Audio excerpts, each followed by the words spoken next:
Ini orang-orang apa nih, Joman ini apa sih sebetulnya? LSM, kalau LSM mestinya otaknya bagus itu.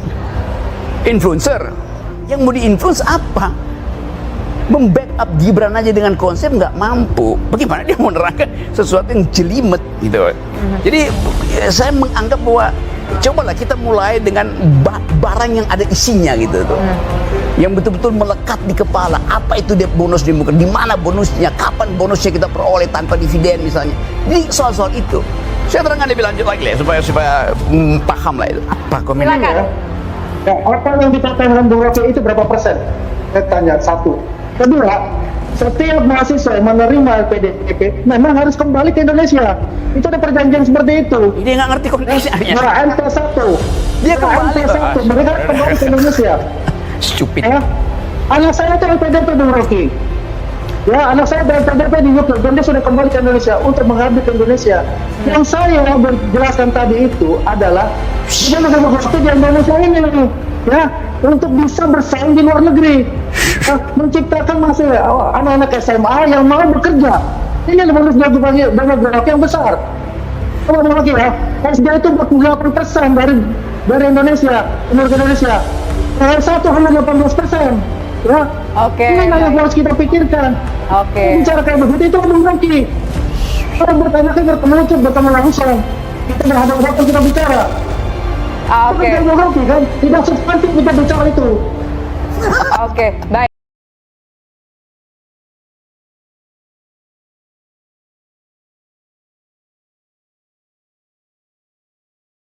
Ya, punya pengetahuan. Coba belajar sedikit lah ekonomi 101, public policy 101, apalagi logic, supaya nggak bicara sesuatu yang ya keluh kesah kayak surat pembaca itu, baca surat pembaca itu.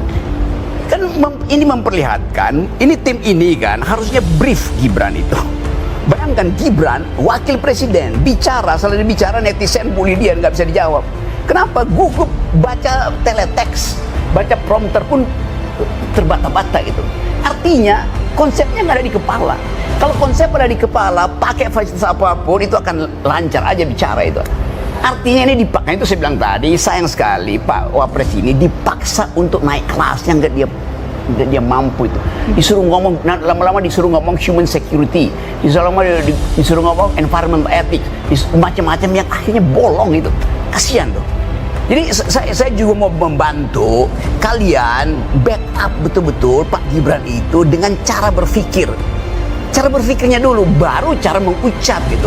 Kalau cara berpikir bagus, cara mengucap itu dengan sendirinya mewakili cara berpikir. Menurut Bung Rocky, apa yang disampaikan oleh Wakil Presiden Republik Indonesia Gibran Raka Buming Raka mengenai bonus demografi dan masa depan Indonesia, nggak ada poin di situ. nggak ada poin di sana. Apakah nggak menurut Bung Rocky nggak penting bagi seorang Wakil Presiden untuk menyampaikan hal tersebut? Itu kan sebagai bentuk peduli dengan masa depan Justru Indonesia. sangat penting itu diucapkan oleh Wakil Presiden.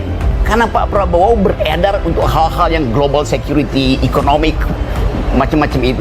Mestinya Wakil Presiden ucapin hal yang menyangkut upaya meningkatkan Human Development Index kita. Untuk itu diperlukan otak, itu dasarnya tuh. Justru ini penting banget, tetapi Wakil Presiden memperlihatkan itu dangkal sekali yang diucapkan. Saya justru ingin Wakil Presiden kita itu tampil secara akademik dengan kemampuan retorika untuk membujuk anak-anak muda ini supaya percaya bahwa akan ada bonus demografi kalau investasi SDM dimulai dari sekarang, dividennya kita kumpulkan nanti 2030. dua semester mendatang kita investasikan ulang. Begitu sirkular ekonominya di dalam pikiran. Ini nggak ada. Jadi sebetulnya ini mau dibela dengan cara apapun udah keburu di downgrade.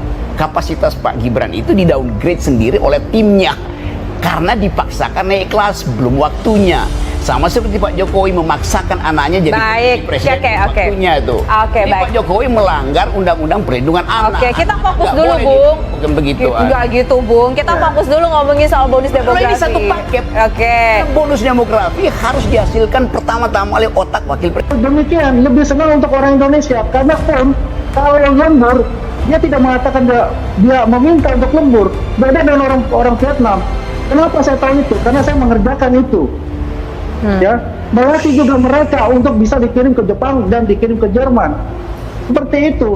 Jadi jangan sampai ya kita ini mendowngrade lah apa yang dilakukan oleh teman-teman kita untuk bisa bekerja dan bisa membuka lapangan pekerjaan di luar negeri untuk itu. Gitu Mbak. Oke. Poin mendowngrade-nya ini bagaimana? Menurut Pak Andi mendowngrade-nya ini dari aspek apa? Apakah kita, Bung Andi ngerasa ada yang underestimate? Kalau tadi komen-komen yang dari Bung Rocky tadi kan bahasanya pesimis semua itu saya lihat. Waduh, Apa? bahasanya bersinggung. Pesimis lah. Pesimis. Berapa? Pesimis. Oke, bahasa pesimis. Bung Rocky iya. dianggap pesimis nih melihat masa depan Saya Indonesia. seorang pesimis yang rasional. Dia optimis yang irasional. Belajar 101 economics, 101 public policy. Karena kalian percayanya lain dengan cara Jokowi memandang IKN. Andrinov menerangkan bahwa demi rasionalitas spasial mesti ada IKN. Oh ya, bagus. Ade Armando terangkan dengan versi yang lain. Untuk keadilan, jangan Jawa aja. Tapi Jokowi nggak lihat itu sebagai alasan dia. Dia lihat itu adalah menara Babel buat dia. Jadi Anda dikacaukan bahasanya oleh seseorang yang punya inspirasi lain tentang Babel, tentang IKN itu. Ya, lanjut lagi ya cerita-cerita itu. Satu waktu saya tanya pada Pak JK itu, Pak JK, gimana ceritanya sih kok ada IKN? Kata Pak JK, dukun aja nggak bisa jawab. Hanya Pak JK, karena JK udah pernah ngomong ke saya. Satu waktu saya bercakap-cakap lagi dengan Sultan Hamengkubuwono yang kemudian pakai baju menolak bala. Dia nggak ngerti apa yang ada di situ selain cerita mistik. Jadi yang Anda sebut rasional itu bagi Jokowi bukan itu yang dia maksud. Artinya dia menunggangi kedunguan kalian. Usut lebih dalam lagi ya. Kata Jokowi mania pakai K di belakang apa tidak? Kenapa pakai? Mania Kenapa nggak mania? pakai K. Prabowo mania atau Prabowo mania? Mania. Anda tahu nggak arti kata mania? The fools, orang yang nggak bisa berpikir. Orang yang mentalnya terganggu namanya mania. Itu istilah psikologi. Lain dengan jackmania, orang yang memang membangkitkan semangat karena olahraga. Dalam politik, seorang mania itu seorang bangsat. Nggak nggak? Terus saya mau terangkan. Cuma dalilnya dari mana Bang? Untuk dalilnya dari mana mengatakan itu secara psikologi? Saya terangin ya. Ya. Kata dasar dari mania di dalam bahasa Greek artinya mereka yang kacau mentalnya. Cari di Google, jangan ChatGPT. DeepSeek. Saya mau terangin itu sekarang. Tapi saya ingin meluruskan ini. Apa yang Kalau bilang Jokowi mania dan Persija mania. Oh, Persija itu saya mania pada Persija tuh. Oh jelas, karena itu. Kami juga sebagai relawan. Yes. Ya, sebagai relawan juga sama dengan Bung Rocky. Ya Pada kan? orang, lu mania pada orang aja lu sakit jiwa. Loh, kita nggak mania pada orang. Jokowi itu aja sekedar nama. Astaga. Ya kan? Kita nggak bisa dengan mengatakan bahwa itu. Nggak arti kata mania. Coba itu dulu. Nanti saya cari di. Ya cari dulu sekarang. Kau carikan aja dulu. Ini. Adian bacain coba mania artinya. Mania adalah kekacauan pikiran yang hebat, kegilaan, penyakit jiwa, keinginan yang berlebihan atau tidak masuk akal, gara gila yang. Yes. Ya Karena ini kata Google ya. Iya. Itu pentingnya belajar gitu loh. Jangan asal pakai nama tuh ngaco. Oke, mau gue lanjutin lagi. Lu lanjutin. Ini teman-teman dari apa? Jokowi mania atau Prabowo mania? Dua-duanya. Dia yang potensial memecah belah. By definition tadi, karena dia mengerti Prabowo, dia mengerti Jokowi. Yes, coba. Ini saya cuma pakai argumen hadiahnya. Bukan begitu dong, Bung Rocky. Oke, coba apa? Ya kan? Ya kan kita ini kan sudah masuk di Prabowo sekarang. Ya kan? Kita membela Prabowo karena itu ada keberlanjutan yang kita ini. Jadi Anda nggak membela Jokowi lagi? Jokowi mania dan Prabowo mania. Ya kan? Kita membela Jokowi ya. Karena ini kan sudah selesai dengan Prabowo. Jadi tidak lagi tapi membela ketika Jokowi? itu, Oke. ketika ya, Oke, ketika tidak. Yes. Jadi Anda tidak lagi membela Jokowi? saya masih membela Jokowi yang benar. Kalau itu salah, kita juga katakan salah. Anda membela Prabowo? Jelas itu saya membela Prabowo. Anda ngerti siapa Jokowi? Nah, jelas kami Anda juga ngerti siapa Prabowo? Kita mengerti Prabowo. Maka berlakulah dalil ahdian. Anda bisa memecah belah. Yang ini ada mahasiswa juga di sini. Kalau kalian nanti selesai, terjunlah ke desa.